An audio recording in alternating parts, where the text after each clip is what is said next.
আজকের এই অনুষ্ঠানটি আমাদের জন্য খুব আবেগময় একটি অনুষ্ঠান, কারণ আমরা অনেক বছর ধরে স্বপ্ন দেখি যে এই দেশে কোনো শিশু, ধনী কিংবা গরিব, কোনো মানুষ ধনী কিংবা গরিব, যে কোনো ধর্মের অনুসারী, যে কোনো কাজে তিনি থাকুন, তিনি যেন সুস্থভাবে বাঁচতে পারেন। বিশেষ করে যারা জন্মগতভাবে বিভিন্ন অসুখ বিসুখে আক্রান্ত হন, তাদের জীবনটাও যেন আমাদের মতোই একই রকমভাবে বেড়ে ওঠে। তারাও যেন সমাজে মিশতে পারে, লেখাপড়া, কর্মসংস্থান, জীবনযাপন সব কিছু করতে পারে।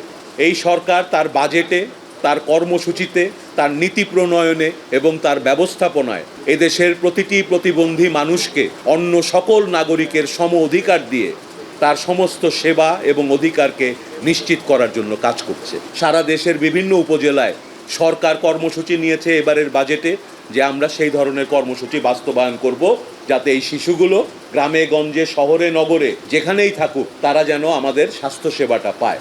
কিন্তু আমাদের সরকার শুধু চিকিৎসাতেই থেমে থাকবে না। ইতিমধ্যেই শিক্ষা মন্ত্রণালয় থেকে উদ্যোগ নেওয়া হয়েছে প্রতিবন্ধী শিশুদের শিক্ষার ব্যবস্থা করা।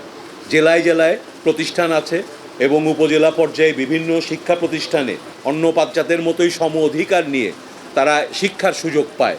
সেই কারণে আমরা শিক্ষকদের প্রশিক্ষণ দেব, ওই স্কুলগুলোতে বিশেষ ব্যবস্থা করব।